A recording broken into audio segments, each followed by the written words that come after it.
দেখুন, সবাই বলছে যে ফাঁসি দিতে হবে দর্শকদের, কিন্তু ফাঁসির কোনো সাজা ছিল না। আমি ধন্যবাদ জানাবো মাননীয় মুখ্যমন্ত্রীকে, রাজ্য সরকারকে, এই বিলটা অ্যামেন্ড করে যে দাবি করে আসছে আমাদের এখানকার যে ছাত্ররা, ছাত্রছাত্রীরা এই ঘটনার পরিপ্রেক্ষিতে খুব সঠিক সময়ে এই বিলটা পশ্চিমবঙ্গ বিধানসভায় আনা হয়েছে। এবং এটা আমার মনে হয় আমাদের পশ্চিমবঙ্গের বিভিন্ন রাজ্যে এটাকে অনুসরণ করা উচিত।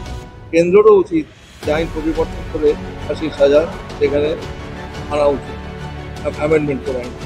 কেন্দ্র আগে করলে পরে রাজ্য সরকার, যারা একদিকে বলছে যে ফাঁসি চাই ফাঁসি চাই, আবার কিছু কিছু লোক বলছে এর প্রপার্টি কি আছে, লিগাল প্রপার্টি। এরকম তো হতে পারে না। ফাঁসি চাইলে পরে ফাঁসির জন্য বিধান করতে হবে, রাজ্য সরকার করে দেখিয়ে দিয়েছে। আমি তো বলবো রাজ্য সরকারের এই যে পশ্চিমবঙ্গ সরকারের এই যে মানসিক দৃঢ়তা, এটা অনুকরণযোগ্য। অন্যান্য রাজ্যে যারা রয়েছেন তাদের এটা অনুসরণ করে। এইটা নিয়ে আমার মনে হয় যে যারা আন্দোলনকারী রয়েছেন এবং যারা হামলাকারী রয়েছেন, এটা আন্দোলনটা শান্তিপূর্ণভাবে হলে পরে কোনো অসুবিধার কিছু নেই।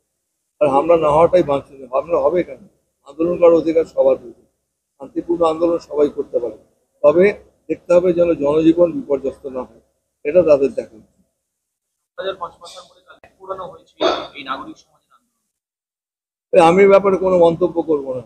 নাগরিক সমাজ বলছে, ছাত্র সমাজ বলছে, যখন প্রত্যেকে বেলে বেরিয়ে প্রথমে কাকে ধন্যবাদ জানালো, আমি অবাক হয়ে গেছি। তারা বলছেন আমরা রাজনৈতিক দলের সঙ্গে যুক্ত নেই। প্রথমেই তারা অভিনন্দন জানালো শুভেন্দু অধিকারীকে, যিনি বিরোধী দলের নেতা, বিজেপির নেতৃত্ব দেন পশ্চিমবঙ্গে।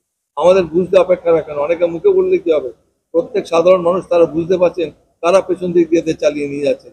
তাদেরও নিশ্চয়ই শুভবুদ্ধির উদয় হবে, এটা আমি বিশ্বাস করি।